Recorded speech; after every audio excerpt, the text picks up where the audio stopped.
Evangelio de hoy domingo 6 de julio del 2025. Lectura del Santo Evangelio según San Lucas capítulo 10 versículo 12-17 al 20. En aquel tiempo, designó el Señor otros 72. Y los mandó delante de él, de dos en dos, a todos los pueblos y lugares a donde pensaba ir él. Y les decía: La mies es abundante y los obreros pocos. Rogad, pues, al dueño de la mies que envíe obreros a su mies. Poneos en camino. Mirad que os envío como corderos en medio de lobos. No llevéis bolsa, ni alforja, ni sandalias. Y no saludéis a nadie por el camino. Cuando entréis en una casa, decid primero: paz a esta casa.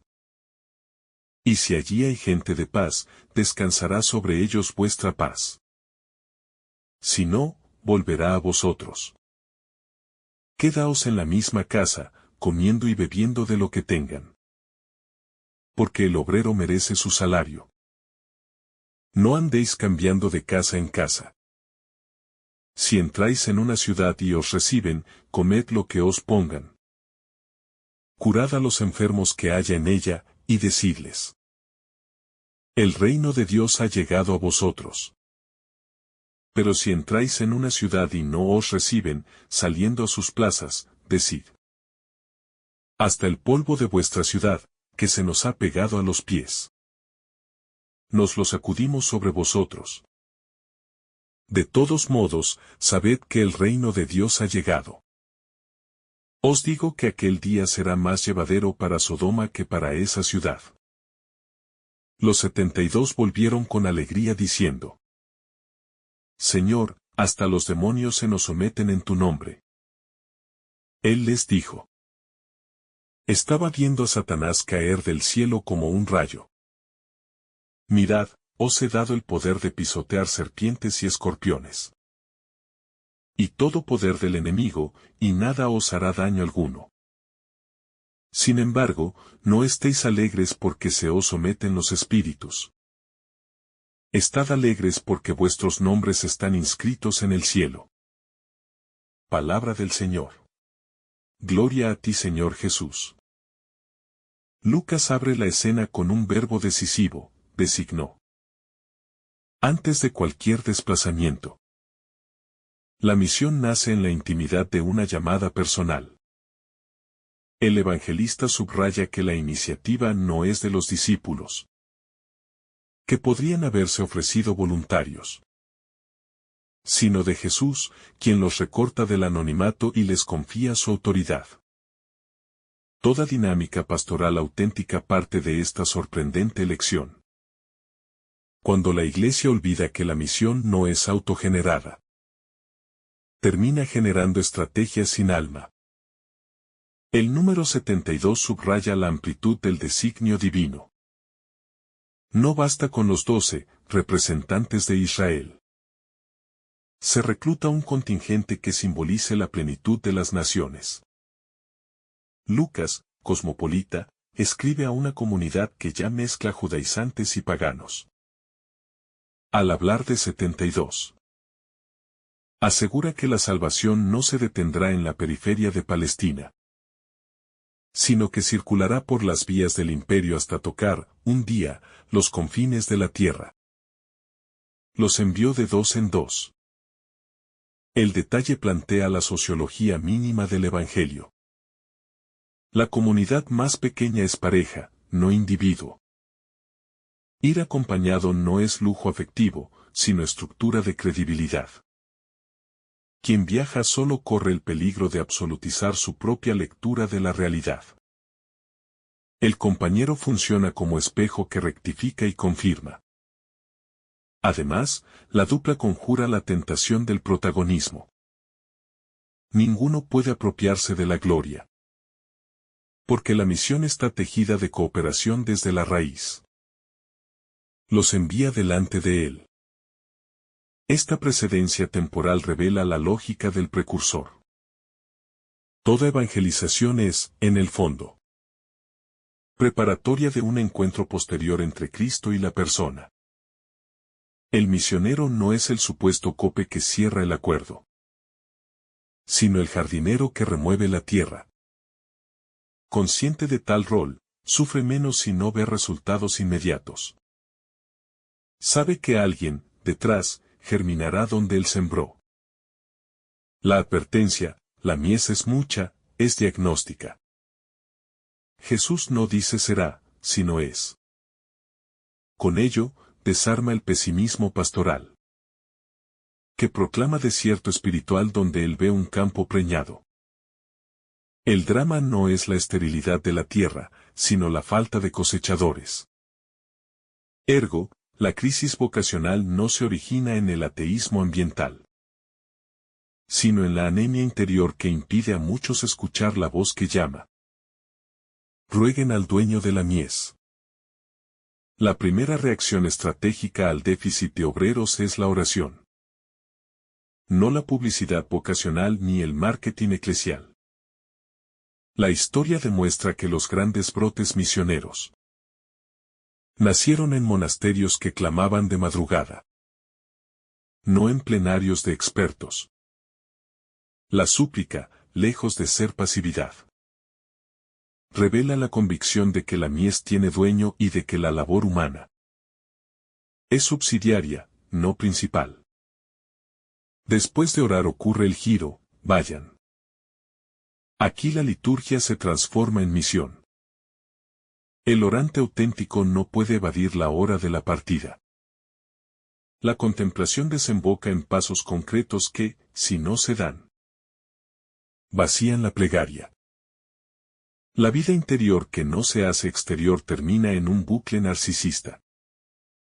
El exterior sin interior se vuelve activismo vacío. La frase, los envío como corderos en medio de lobos, define el tipo de presencia. No una invasión, sino una ofrenda vulnerable. En la lógica del reino, la credibilidad se construye no con la fuerza de la imposición, sino con la debilidad que desarma. El discípulo no disimula su fragilidad, la abraza. Convencido de que la potencia de la palabra se perfecciona en la carne frágil que la porta. No llevar bolsa, alforja ni sandalias extra. Es un triple exorcismo contra la ansiedad por acumular. La pobreza programada introduce al mensajero en una pedagogía de la dependencia. Cada comida, cada techo, cada sorbo de agua será experiencia sacramental de la providencia. En nuestra era, marcada por la obsesión de la autoseguridad, este mandato se vuelve contracultural recordatorio de que la vida consiste en recibir y compartir, no en blindarse. La prohibición de saludar a nadie por el camino no prescribe la grosería. Se refiere, culturalmente, a protocolarios saludos orientales que podían prolongarse horas. Jesús relativiza esas gesticulaciones para subrayar la urgencia del anuncio. El evangelizador contemporáneo debe discernir sus propias formas de protocolo sin fin. Reuniones sin fruto, debates estériles. Consumo indiscriminado de scroll que roba tiempo a la visita de la paz. El saludo clave es: paz a esta casa. El misionero, antes de desplegar discursos, regala la paz como un paquete sellado que el anfitrión puede aceptar o devolver. La paz bíblica no es ausencia de conflicto. Es sensación de estar completo. Si el receptor abre el don, se establece un microclima de reino. Si lo rechaza, la paz no muere. Retorna al emisario y continúa fluyendo hacia la próxima puerta. La instrucción permanezcan en la misma casa. Previene la tentación de trepar socialmente. Trasladarse a un hostal más cómodo. O a la mesa más abundante quebraría el símbolo de la gratuidad. Al quedarse, los discípulos convierten aquel hogar en epicentro del reino. Recordando que la salvación se teje a escala doméstica, no en auditorios anónimos. Comer lo que le sirvan simboliza el respeto a la cultura local. El cristianismo, desde el inicio, se incultura degustando el alimento del otro, no imponiendo su menú. Este detalle anticipa la gran controversia sobre la dieta kosher en Hechos. La Iglesia triunfará cuando abandone la obsesión por las purezas culinarias y abrace la universalidad del banquete. El mandato de curar a los enfermos añade dimensión corpórea al anuncio. La palabra sin caridad visible puede sonar a ideología. El gesto terapéutico, en cambio, concede al mensaje la densidad de la encarnación. Hoy las enfermedades quizás en nombre de depresión, adicción, soledad. El discipulado debe aprender el arte de la escucha y la atención integral para que la buena nueva se palpe. Una vez instalado el signo, se pronuncia el querigma. El reino de Dios está cerca. Obsérvese la síntesis. No se brinda catecismo completo, sino noticia concentrada, que apela al corazón. El estilo lucano invita a pasar del exceso didáctico al anuncio esencial que, luego, podrá desgranarse. Demasiada explicación previa puede burocratizar la chispa del encuentro. 16. En caso de rechazo, los discípulos han de sacudir el polvo. El gesto testifica libertad y urgencia. Libertad de no tomarlo personalmente. Urgencia de no estancarse. No hay lugar para el resentimiento que guarda polvo, ni para el perfeccionismo que pretende convencer a toda costa. El Evangelio respeta la libertad del otro, incluso para equivocarse. Anunciar, incluso a los hostiles, que el reino se ha acercado subraya la objetividad de la gracia. El rechazo no detiene la proximidad de Dios, solo impide al sujeto beneficiarse. Esta paradoja protege al evangelizador de la desesperanza. El reino avanza, aunque algunos cierren sus puertas. Su avance no depende de la estadística de conversiones, sino de la fidelidad de Dios. La comparación con Sodoma concierne a la seriedad de la decisión. En Sodoma, la violencia y la inhospitalidad alcanzaron niveles extremos. Sin embargo, el rechazo al Evangelio posee peso aún mayor, porque clausura la última oferta de la misericordia. No es terror moralista, es advertencia de realismo escatológico. Rechazar la medicina cuando el pronóstico es grave acelera el deterioro. Salto narrativo, los 72 vuelven eufóricos. La alegría no surge de la comodidad, sino de la constatación de que el nombre de Jesús desplaza potencias adversas. Esta experiencia confirma la promesa de Isaías. La palabra no vuelve vacía. La alegría apostólica es, entonces, eco de la eficacia divina, no del propio mérito. Veía a Satanás caer como un rayo. Jesús decodifica el plano invisible. Cada pequeña victoria pastoral tiene repercusiones cósmicas. La misión local, aparentemente modesta, participa de un derrumbe universal de la mentira. Esta es la mística de los pequeños gestos. Perdonar, compartir, anunciar, orar, acciones que, en silencio, descoronan al acusador. El poder sobre serpientes y escorpiones alude al imaginario del desierto. Animales que infunden miedo por su veneno. En clave psicológica, el miedo mismo es serpiente que paraliza la misión. El discípulo posee autoridad para pisarlo, no por arrojo personal, sino por el respaldo invisible de aquel que venció la muerte. Jesús, sin embargo, ataja la euforia. Les recuerda que la mayor gloria no consiste en los efectos externos, sino en la inscripción de sus nombres en el cielo. Así, entroniza la teología de la gratitud. La seguridad filial se convierte en fuente de humildad cuando el evangelizador se aferra a esa identidad. Ningún fracaso lo derriba ni ningún éxito lo intóxica. Los nombres escritos evocan el libro de la vida del Éxodo y del Apocalipsis. Archivo de pertenencia definitiva. Saberse registrado allí otorga al misionero una serenidad que ninguna encuesta pastoral puede brindar. Actúa por amor, no por la ansiedad del resultado. Si el fruto tarda, su fe no se marchita. Porque la raíz está en la adopción, no en la ovación. Desde un horizonte eclesiológico, el texto legitima la corresponsabilidad laical.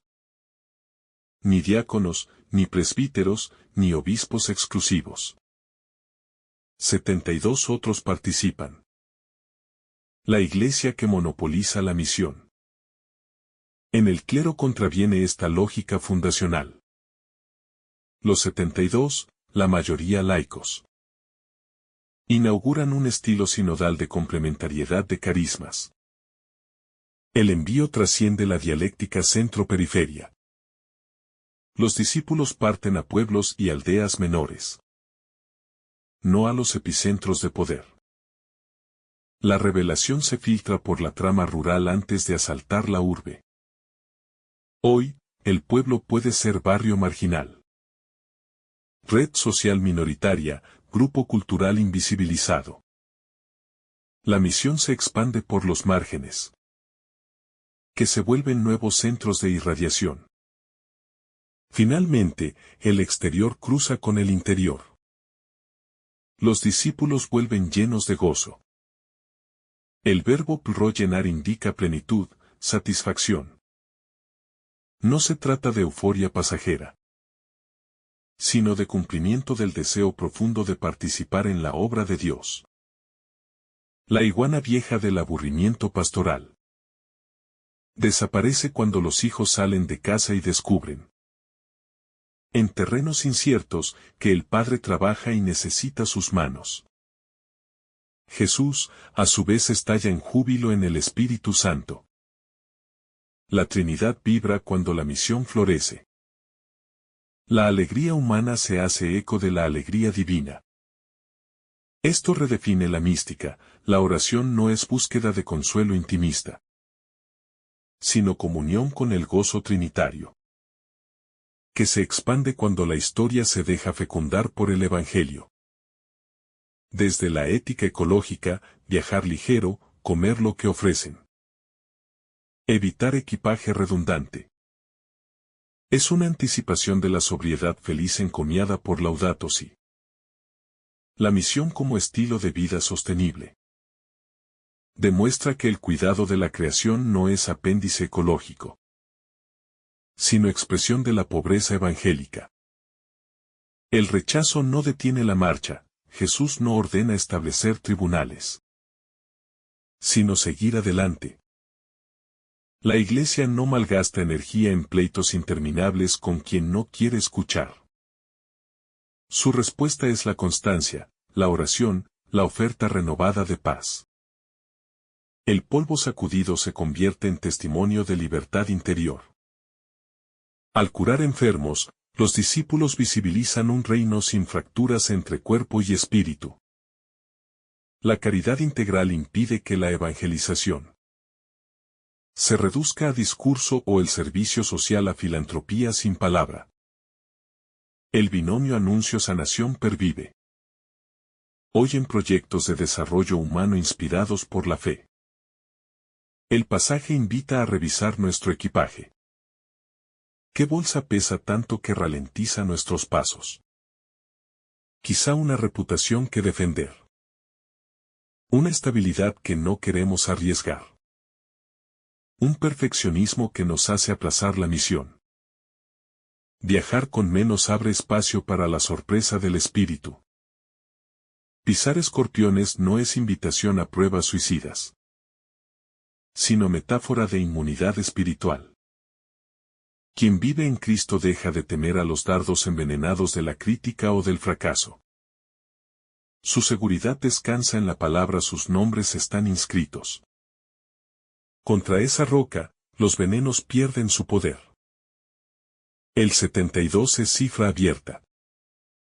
Faltan todavía nombres que completar esta nómina. Cada lector se descubre candidato potencial. El texto lo convoca a salir de la grada y saltar al campo. Sin los obreros de esta generación, la mies de esta generación puede marchitarse. El Evangelio no permite espectadores permanentes. Que el Espíritu, dueño de la mies y autor de la alegría, renueve nuestros odres para que la efervescencia de la palabra no se derrame inútil. Que Jesucristo, Cordero y Pastor, nos haga mansos pero intrépidos. Y que el Padre, cuyo placer es darnos el reino, conserve para siempre nuestro nombre en su libro.